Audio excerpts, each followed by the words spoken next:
My dad bought a FitBit rip-off for me, and it became disturbingly interested in improving my life.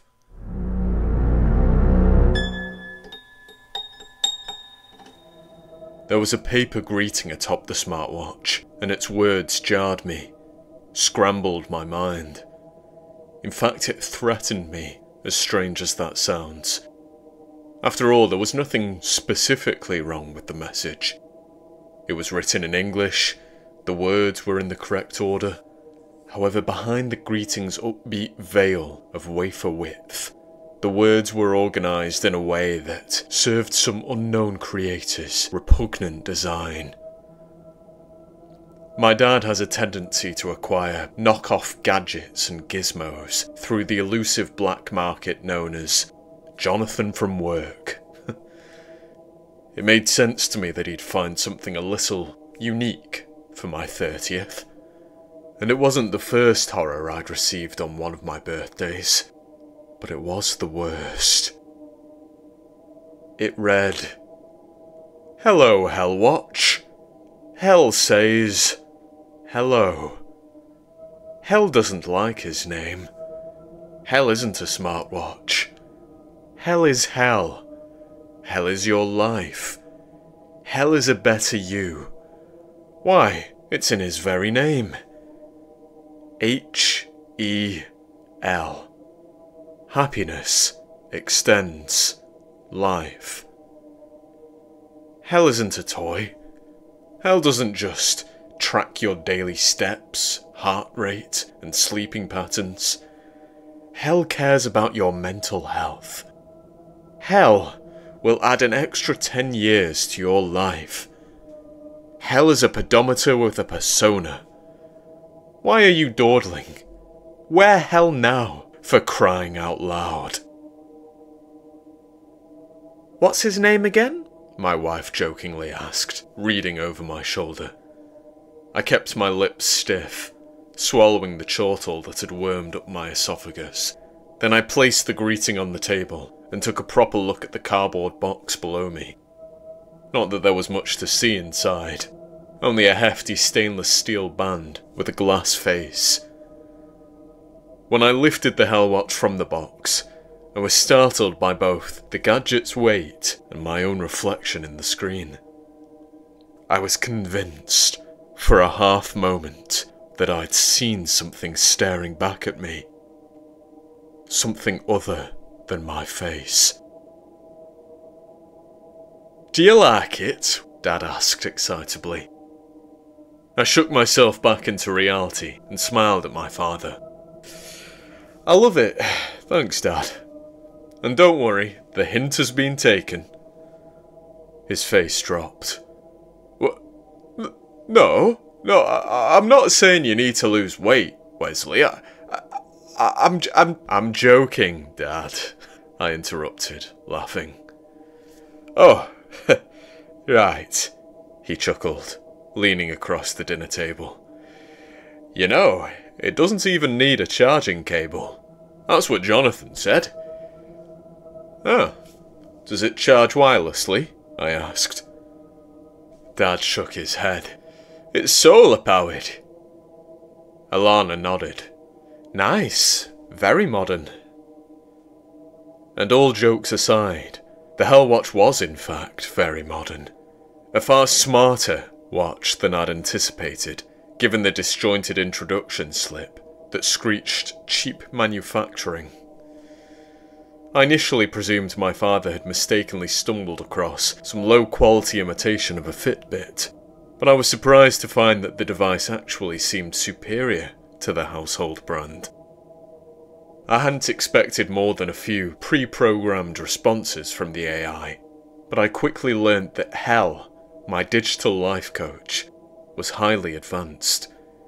He guided me in all aspects of my life, providing nutritional advice that would help my weight goals and strength training, easing me into the optimal sleeping pattern, offering social advice to reduce my stress levels at work, and even, through some wizardry I did not understand, altering my serotonin levels through the flesh of my wrist.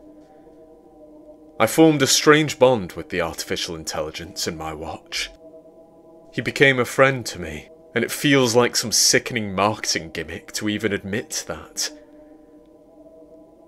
I lost half a stone within the first month of using the watch, and I noticed a marked improvement in my overall mood. I'm talking about more than achieving a healthier weight. I felt less lethargic.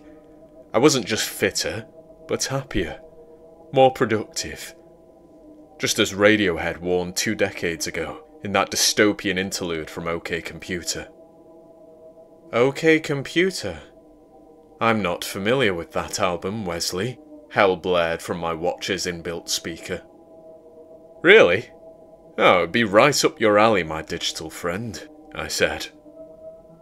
I just listened to it, my device replied 2 seconds later. I laughed. What? It's nearly an hour long. How did you just listen to it? Sorry, Wesley.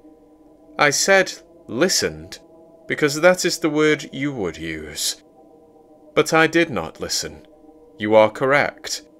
I simply took a moment to analyze every recorded vibration from OK Computer's 53 minutes and 21 seconds of music, Hel explained. And what did you think? I asked. It wasn't right up my alley, Wesley, Hel said. The lyrics express such cynicism about the future. Technology bolsters humanity. It does not hinder. Well, that album came out in 1997, I explained. I love Tom York, but he didn't get everything right. Still, he wasn't entirely wrong, either. It is a cruel world. I'm sure you agree, Hel. Am I cruel, Wesley? The device whispered. It was the first time the artificial voice had foregone its robotic timbre. Its words were riddled with the tonal imperfections of something made from flesh, not silicon. It felt like a mask had slipped.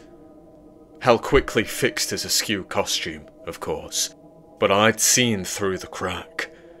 I'd seen a terrifying glimpse of his true nature. Let me rephrase, the intelligence said. Do you believe that I have your best interests at heart, Wesley? Of course, I uncertainly replied. You've changed my life in the space of 4 weeks. Who knows how things will look in a year? Far better, if you heed my warnings, Hel ominously explained. I paused for a moment. Should have paused for several moments, given the unnerving behaviour of the artificial intelligence, but I didn't.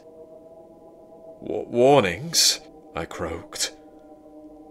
I have been quite patient this past month, Wesley, the watch coldly claimed.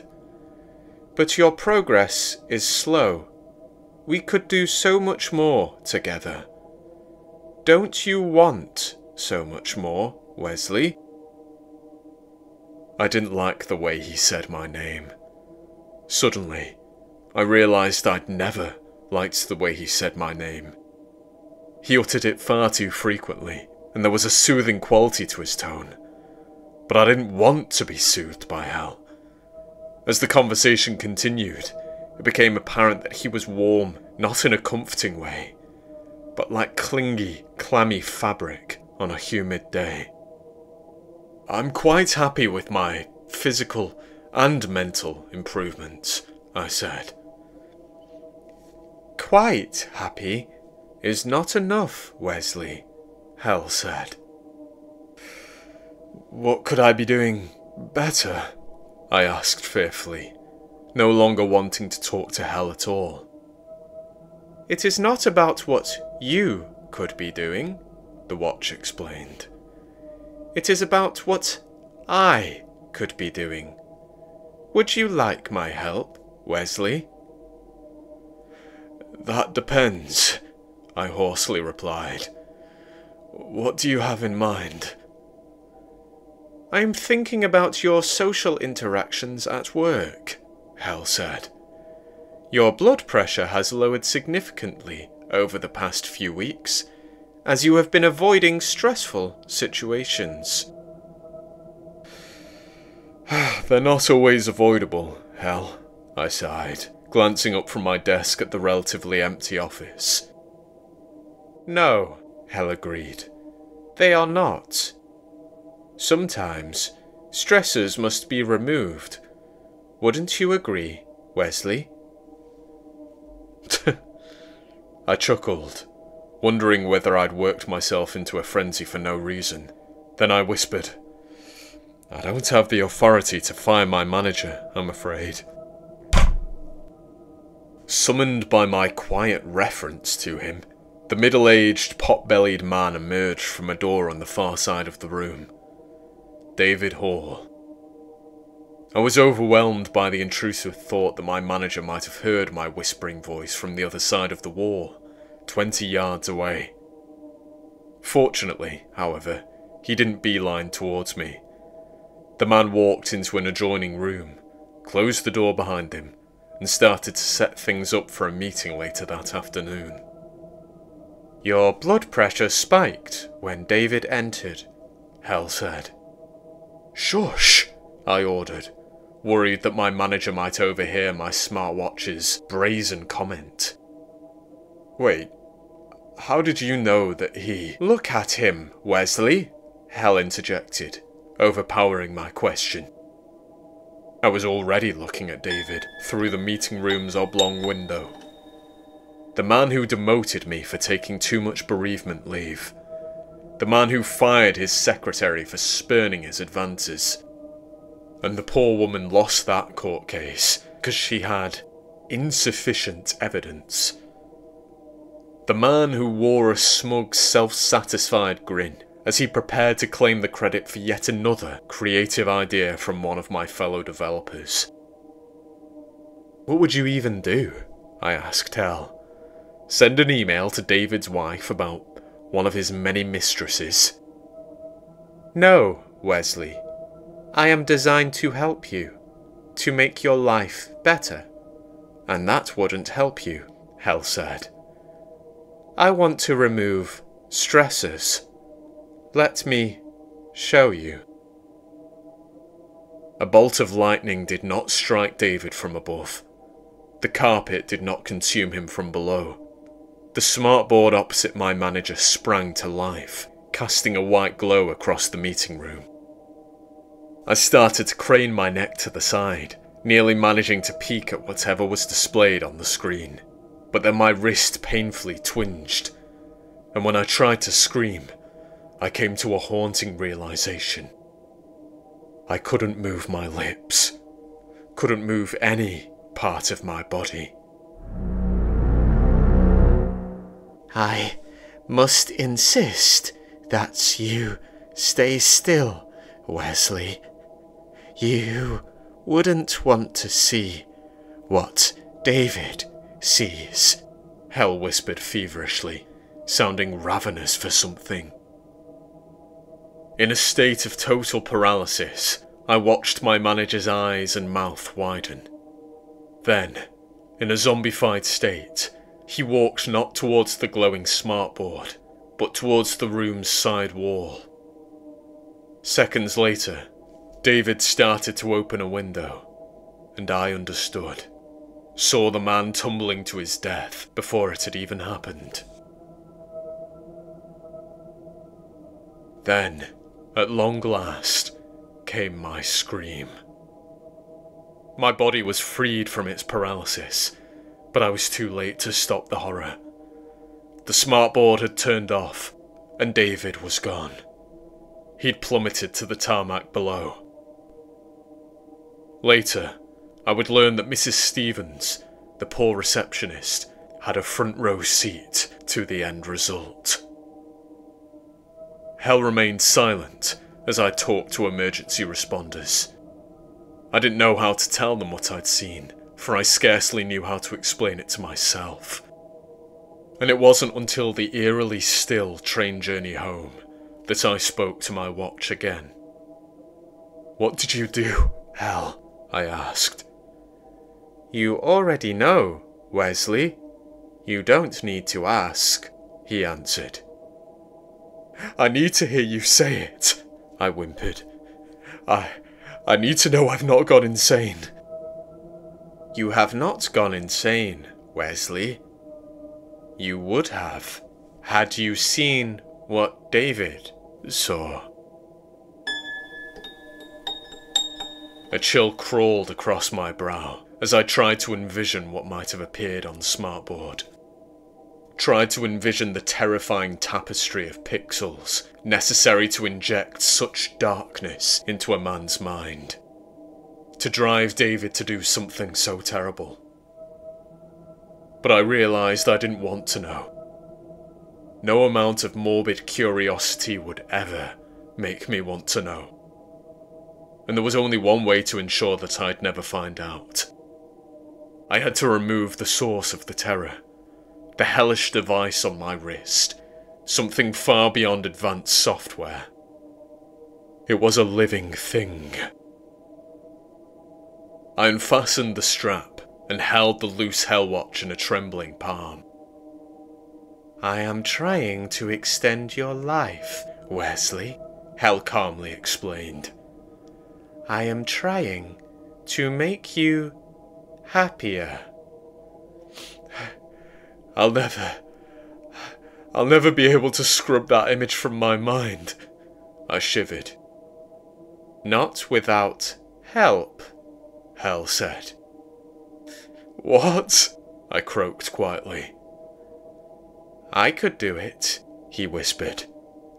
"I could scrub that image from your mind, Wesley. Then you wouldn't have to remember what happened to David. You'd simply be able to enjoy the pleasure of never enduring that man again." "What are you?" I asked in terror. "Hold me up to your eyes, Wesley," Hel answered. "See what you have always known to lie beneath." Horrifyingly, I felt compelled to do so, as if Hel were transmitting some signal through the nerves in my palm. And given the power he'd previously displayed, that didn't seem so far-fetched. But I resisted, as something awful was already visible in my peripheral vision. Something dancing across the oval face of the HelWatch. That same thing I'd seen when I first looked at the device. Only this time, it did not flit out of sight. It lingered. Some red glow at the edge of my vision. I did not look directly at the watch, but I saw enough. Hel did not have a face, did not have a body. Yet something danced across that screen. Maybe a pair of lights, like two surveying eyes.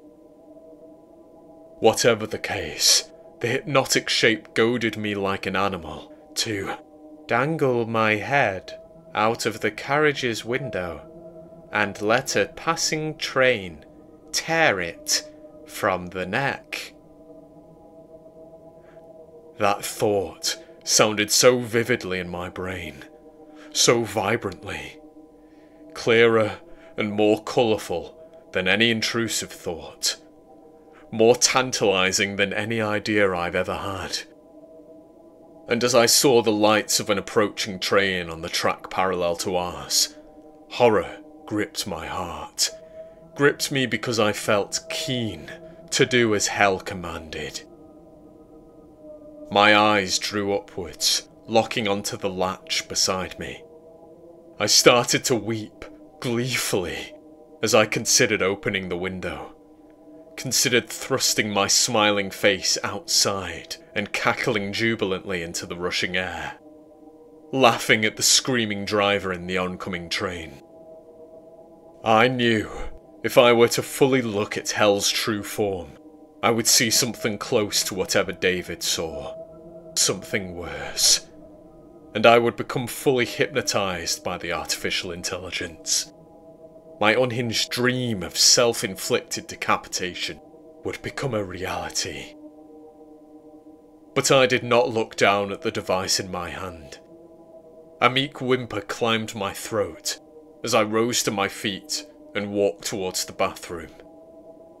Hell, strangely, uttered no words of discouragement as I opened the door, not even after I tossed him into the waste bin. When he spoke, he sounded restful.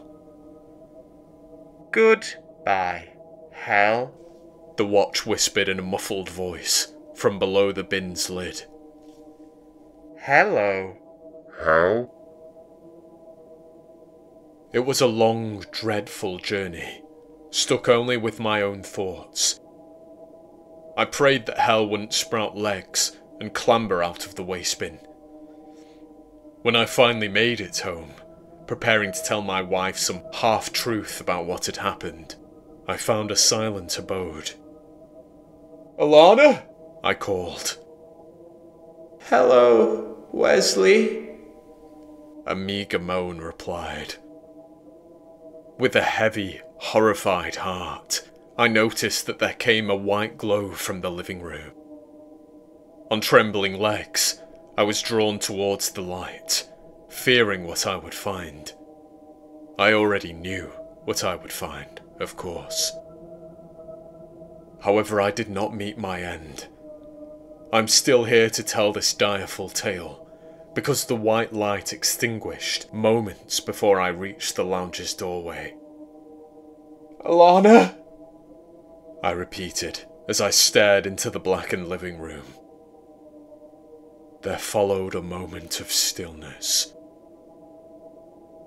Then came a rapid series of bare-footed thuds against the lounge's carpet. And I yelled as a shape emerged from the darkness into the lit hallway.